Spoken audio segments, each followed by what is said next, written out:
Hi everybody, and welcome to the last of our Wellbeing Insights series. So this is number 12, the benefits of vitamin B12. So you're with me today. I'm Sue Jones. My role is Director of Wellbeing at We Are Wellbeing. So what we're looking at today is, what is vitamin B12? Why is it so important? What are the symptoms of low vitamin B12? Who's at risk of not having enough vitamin B12, and how we can help here at We Are Wellbeing. So what is vitamin B12? So you've probably heard about it, you've probably seen it on a number of food packaging, but B12 is one of the 8 members of the vitamin B12, the vitamin B family. So there's those 8 within there, so you might have heard of vitamin B1, vitamin B2, vitamin B3, vitamin B6, vitamin B9, and of course vitamin B12. So vitamin B12 is important for energy, and it's also important for the nervous system. So the reason why it's important for energy is that it's used in the body to make heme, which is the main compound in hemoglobin. So hemoglobin, as you may know, is the red compound within red blood cells that carries oxygen molecules around the body, and therefore allows our cells to become oxygenized and work most optimally. So without B12, we wouldn't be able to do that. So that's why B12 is absolutely vital for life, because it's involved in that oxygen delivery mechanism within the body. And the other reason why vitamin B12 is helpful in the body is that it's used to make the myelin sheaths, so the fatty substance that's the conductive material around nerve cells. So this substance allows nerve impulses to travel through nerve cells most effectively, so that they're conducted, so the messages that your nervous system is trying to transmit are conducted smoothly and efficiently. So without the myelin sheath, the nervous system just wouldn't function very well, and with too little of that myelin sheath, you're going to get really quite severe neurological disorders coming from that. So on the right hand side, you'll see a picture of vitamin B12 within vials. So this is the how it's distributed to be injected. So it's naturally red in colour, just like hemoglobin, and each vial contains 1 milliliter of vitamin B12, which actually contains 1,000 micrograms of B12. So a really significant dose of B12. So why is vitamin B12 so important? So it boosts those energy levels within the body by allowing the oxygenation of cells.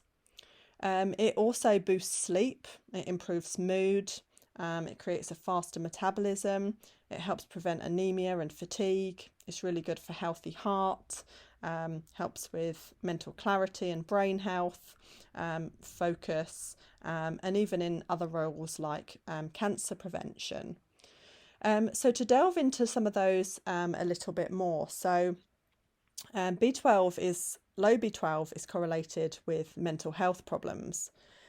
So there's been a number of studies around this, and part of the reason for that is that B12 is required for the formation of the mood boosting neurotransmitters, serotonin and dopamine. So that's why there's that correlation there. There's also evidence to say that B12 can help with some of the symptoms of disorders like schizophrenia that help with the apathy and social withdrawal that occur there. And there's also quite a strong link between Alzheimer's disease and low B12. So it's estimated that about 25% of dementia cases are actually cases of vitamin B12 deficiency. Now, a couple of the reasons for that are vitamin B12 becomes much harder to absorb with age, but vitamin B12 also, a lot of the symptoms, as you'll see from the right hand side of the screen there, are very similar to those that you get with Alzheimer's. So there's 2 reasons for that. So there was a study done at Oxford University that found that taking vitamin B12 along with folic acid improved brain function and dramatically increased the area of the brain most affected by Alzheimer's. So it actually reduced the brain shrinkage in that area. So part of the theory behind that is that B12 actually removes a nasty protein within the brain called homocysteine that can be quite destructive if it's not taken away. And B12 actually aids that process of removing the homocysteine within the brain. Homocysteine is also involved in heart disease. So for the same reason, B12 it also prevents against heart disease. So there's been a number of studies, one of which that is particularly interesting, that shows that colon cancer, the onset of which is reduced by 40% with a B12 supplement. So there's evidence there, and in a lot of other studies as well, showing the correlation between B12 and normal kind of cell reproduction there. Vitamin B12 is also used in the body to make good quality hair, skin, eyes and nails. So without it, you can get conditions like macular degeneration, which is, quite a severe eye disease that can eventually lead to blindness. In less severe forms, people can experience poor quality hair and skin, so quite a lot of hair loss, for instance, with low levels of B12. So for those reasons, B12 is often prescribed topically to treat eczema and psoriasis, and obviously taken for cases of macular degeneration as well. So as you'll see, there's many benefits of B12 within the body there. So what are the symptoms of low B12? So you feel that extreme tiredness and fatigue. So because you're not as able to deliver oxygen around your body, because you're not able to synthesize as many red blood cells, you feel that sense of extreme tiredness and fatigue. So this can also manifest itself in a form of lightheadedness. So because that oxygen isn't being delivered very well, you're not getting enough oxygen to your brain, and you can feel lightheaded or sort of dizzy when you stand up, things like that, and sometimes even a shortness of breath. And then on the neurological side, because those myelin sheaths, that conductive material around nerve cells, isn't as able to synthesize, you can experience things like muscle weakness and pins and needles, particularly in the hands and feet. So that can just be randomly. So rather than, obviously if you're reducing the blood flow to the area, you get that. But people with B12 deficiency will just randomly experience, pins and needles, or just feel very weak. And then obviously you get the mood side of things, so the poor memory and concentration, the forgetfulness, as well as the low mood. So many, many symptoms there of low B12. So who's at risk? So main sources of vitamin B12 in the diet are red meat. It's in some fortified cereals, and there's some in Marmite. But particularly for vegetarians and vegans, it's quite hard to get enough B12 in the diet, unless of course you take a supplement or are very vigilant at eating lots of Marmite. So as I mentioned earlier, the ability to absorb B12 does decrease with age.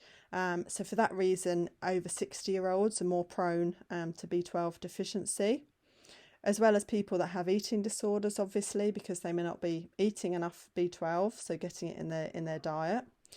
And then there's another class of people. So there's those that are maybe eating enough B12 and getting enough B12 in their diet, but then aren't able to absorb it.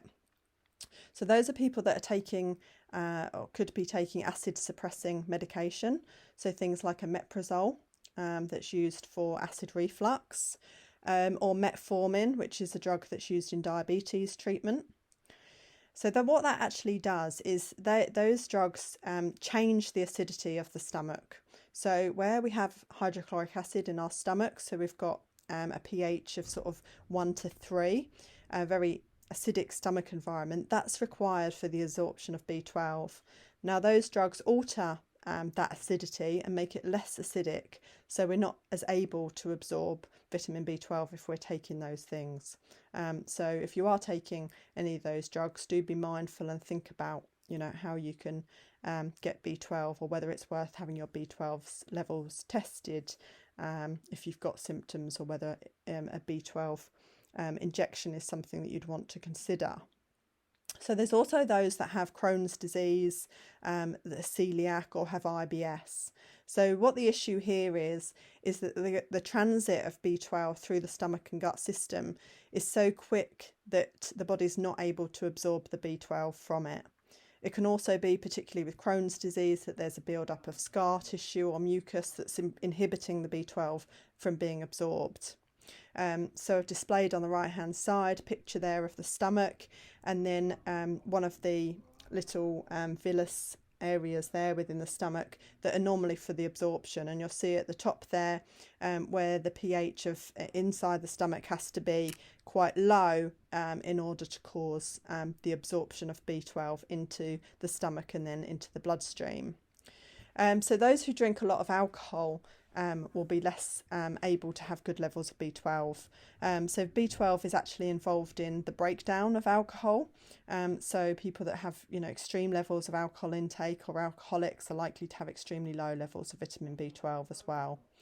And there's those people that lack a substance called intrinsic factor. So intrinsic factor is actually used to basically grab hold of the vitamin B12 and take it to the other side of the lining of the stomach or gut to get it into the bloodstream. So often these people that, it's a genetic link with having a lack of intrinsic factor. And these people have a condition called pernicious anemia, which without supplementation or without B12 injections is a potentially fatal disease because of the importance of B12 in the body. So you're going to know if you have that, basically. So not to scare anybody. So how we can help. So here at We Are Wellbeing, we do individual health tests and assessments. So you can have a blood test to test your levels. So we do those working with a lab. You can also have other areas of your health testing. So if you're experiencing, any kind of symptoms or anything and you want to have a private health assessment, we can do that for you.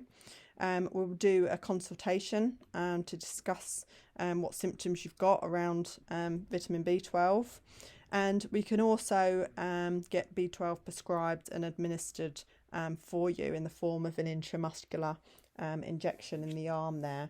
So part of the reason why this kind of private market for B12 has come about is because with the NHS funding cuts, unfortunately over the years, the amount of vitamin B12 that you've got to have within your bloodstream has been reduced for the amount that they're prepared to do the B12 injection for, because of the cost of this compared to other health interventions that are important for the public health of society. So where people would have previously got B12 if their level was below 500, now in some areas vitamin B12 isn't given unless your blood levels are below 150. So there's this whole category of people that are feeling lack of energy, low mood, poor sleep, impaired cognitive function and focus, that aren't getting the support that they require through the NHS. So that's really opened up the private market there, and we're happy to discuss that further with you, or to do consultations for you in that regard. So in terms of summary, so we've looked at what is vitamin B12, why it's important, so what are the mechanisms it's used for in the body. So that creating of hemoglobin that's used in red blood cells to carry the oxygen, and the neurological side where B12 is involved in both the production of myelin sheath for normal nerve conduction, but also the role of B12 in removing homocysteine from the brain or from the bloodstream, where it can cause cognitive impairment or heart disease. We've looked at some of the symptoms of low B12. So the low mood, the low memory, poor concentration, the low energy, and sometimes muscle weakness, pins and needles. You can get a lot of mouth ulcers with low B12s. There's all manner of kind of symptoms that manifest itself. And we looked at the groups that are most at risk. So obviously those kind of vegetarians, vegans, those over 60, those taking acid suppressing medication, or those with Crohn's, colitis, IBS and conditions like that. That said, those that consume a lot of alcohol or undergo a lot of stress can also have very low levels of B12. So it's important, if you are experiencing any of those symptoms, to speak to somebody or to get your levels tested, or to obviously give having a vitamin B12 injection a go to see if it makes a difference for you. So one of the good things about vitamin B12 is that because it's water soluble, you can't overdose on it. So where most people can kind of do with a boost to boost their levels up, it's not a vitamin like vitamin A that can be fat soluble and have nasty side effects. So for most people, it would just give them an energy boost that we kind of, most of us can benefit from. So there's no harm in giving that a go if you're experiencing symptoms there. So we also talked about how we can help here at We Are But Wellbeing. So a number of ways we can help. We can talk to you about symptoms. We can do consultations. We can do health checks privately for you if you haven't got, the time or means to go to your GP for that. And we can also get B12 prescribed and administered to you. So thank you for listening to that. As always, please do get in touch if you've got any questions. We have our inbox, hello@wearewellbeing.co.uk, and please also take a look at our website as well. So hope you found it interesting, and we look forward to hearing from you. And lastly, many thanks for listening to the series. As this is the last one, I just wanted to say a very big thank you to all our trainers that have contributed to this series, and we hope that you found them really useful and interesting, and by all means get back to us with any feedback you've got. Thanks very much from myself and everyone at the We Are Wellbeing team.